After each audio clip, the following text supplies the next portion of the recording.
Good morning from the farmer's garden. I'm one of the farmers and I'm out at our patio garden right now.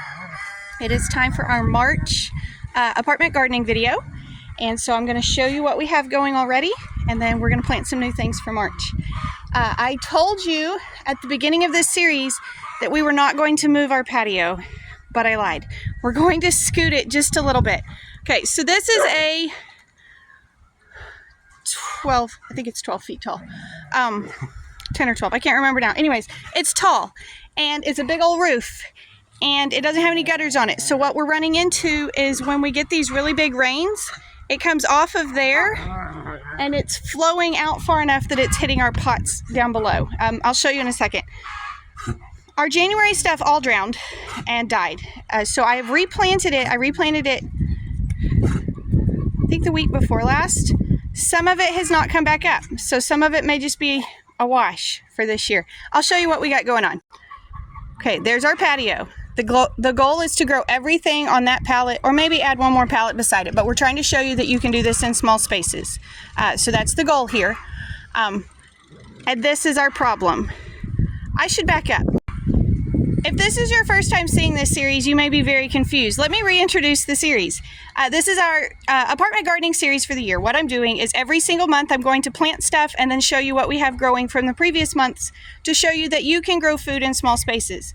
We're calling it the apartment garden, and we're using pots so that if you're working on a very small balcony or patio, you can see that this can work for you too. I picked this spot just because it's mostly out of the way. It is not an ideal location. It's going to get way too much sun here during the summer.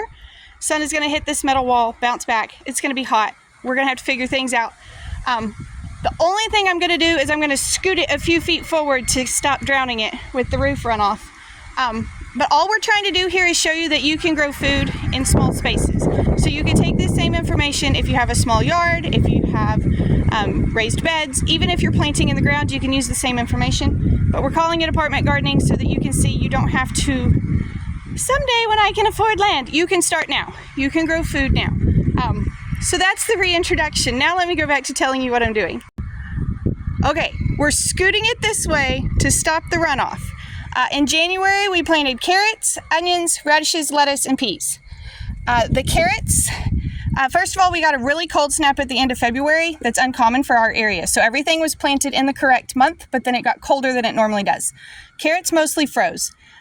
So I had to add some sand to the potting soil to let it drain better because of where it's sitting.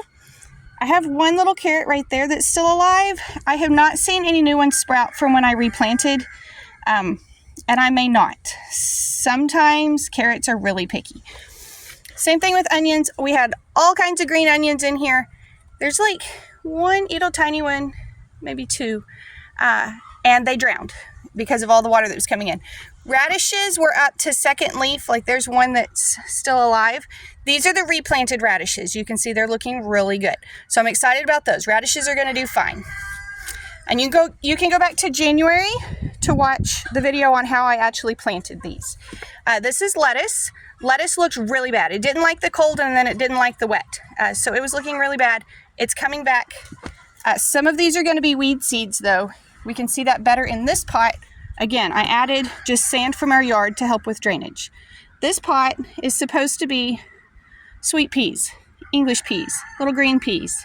But you can see it also has little grass seeds in it as well. So these were actually up a few inches tall before they drowned. So that was disappointing. But we've started them over. Again, go back to January. You can watch how those were planted. Check your area. If you're very far north of us, it may just now be time to plant these things. And so you can just go back and adjust for that. In February, which we did the very last week of February, we planted broccoli.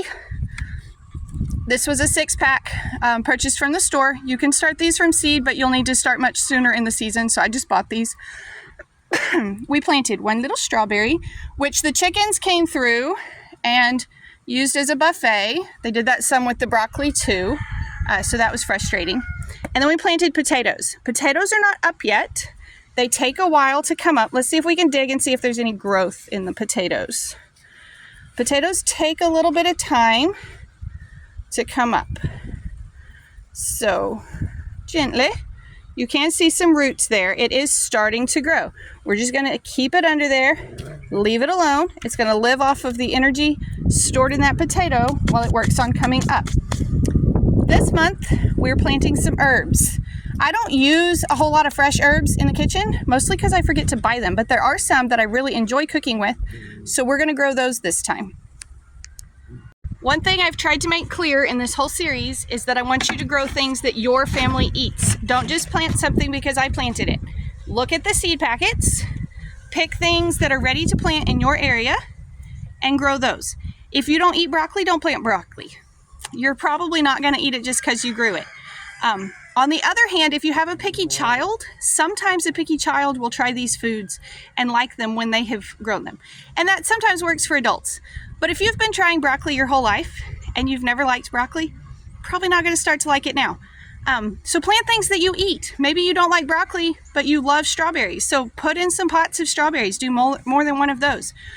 Maybe you don't like lettuce, but you love spinach. Grow spinach instead. Grow stuff that you eat. There's no reason for you to, oh, I'm going to grow eggplant. If you've never liked eggplant, you're not going to start loving eggplant now just because you grew it. So this is a fun experiment. You can always grow things that you think you might want to try, even if you've never just loved them before. For example, I don't love tomatoes, but we have found some varieties that I do love to eat. So sometimes that works. Sometimes it doesn't. So don't waste your time and your energy on something that you're like, I have tried this my whole life and I don't like it. Just don't do it. So pick foods that you want to eat. That's what I'm doing on our patio. We don't eat a lot of stuff that grows in the garden, not because we don't like it, but because we're selling it all. So I'm trying to use our patio to grow things that our family eats. So let me show you what I have this morning. All right, I've got 3 different kinds of herbs. I'm going to show you this packet because this is the regular seed packet like you're going to find. I also have, these are some of the ones that we've bought when we were trying to plant them in the field. I've got dill and cilantro as well.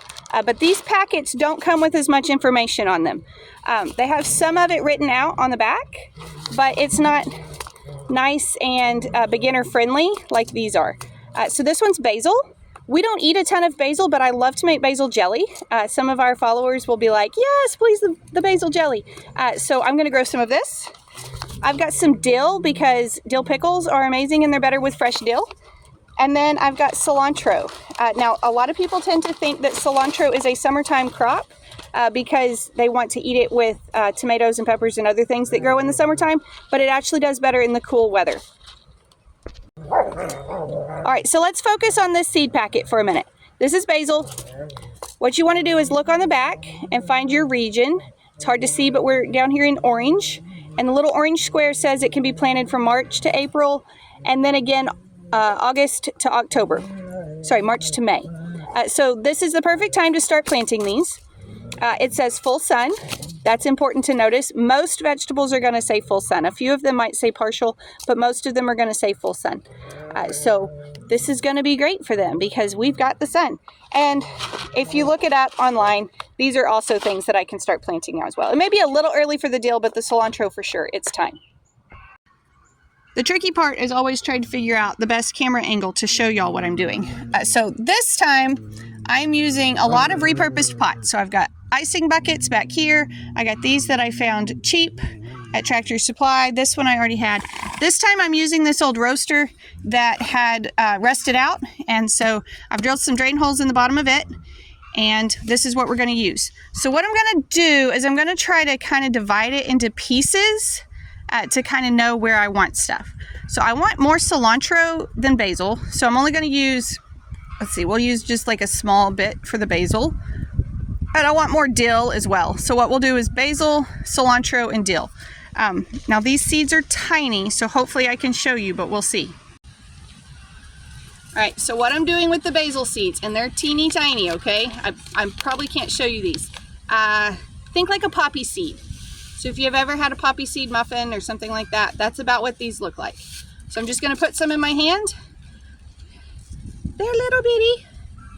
And we're just gonna kind of sprinkle them in this area over here. It's okay if these start to overlap with the other kinds. We will know the difference once they start to make. So if you're using a small space and you're trying to put out more than one thing and you're like, oh, I have to keep it all separated and blocked out, not really. Once it starts to make, you'll know what you're looking at. I mean, you'll know the difference between a yellow squash and a zucchini. You'll know a salad cucumber versus a pickling cucumber. So we're gonna do dill next. I'm gonna put dill in the back because it tends to get taller. And what I may end up doing later is adding like a tomato cage or something that I can kind of keep that dill propped up. Whew. That's probably more seeds than I need. I'm used to planting large amounts. All right, so dill seeds, you've probably seen them before in different things. They're fairly small as well, but again, we're just gonna kind of sprinkle them in the back. Probably too many, I can thin them out later. I always hate to thin because it feels like such a waste of those little plants, but I can thin. It is an option. And then last we'll do cilantro. And it tends to get warm here before cilantro does very much. Like it's not growing very well in the cold, but then it gets hot and it hasn't done very much. At least that's been our experience when we try to grow it in the field. I'm hoping to keep it in the pot longer. So there's the cilantro seeds, and that's too many. I'm gonna have to put some of them back. We're just gonna kind of scatter them in. You can be really precise with this if you want. If that's your thing, you can, poke them in really gently. I'm just gonna kind of dust over the soil so that those are covered, and then I'll come back with a watering can in a few minutes and water them. The first few times you water, try not to water super deep because what we're not trying to do is just get the seeds soggy. We want to get them wet so they will grow, but we don't want them to just get soggy because then they'll rot. So I think the rest of the pots look fine. I got that too full and now I can't pour it. I know the broccolis were pretty dry yesterday, so I'm going to water them really good, and I'm going to water the strawberry pretty good. But the rest of the pots look fine. So that's it. I finished up by moving it maybe 6 or 8 inches, not very far. Moved it out away from the wall some more. The carrots and onions, I'll keep watching. If they don't come up, we'll reuse those pots for something else. Sometimes that happens. I told y'all on the January video, I'm not great at growing carrots and green onions anyway. So I'm not that worried about it. Sometimes they just don't grow. But there you go. If you have not seen the January and February videos, be sure and scroll back and look at those. And also be sure to subscribe to the channel so you'll know when I post the next video. Thank y'all for stopping by the farm. Hope you enjoyed your visit. Y'all be sure and come back when you can stay longer.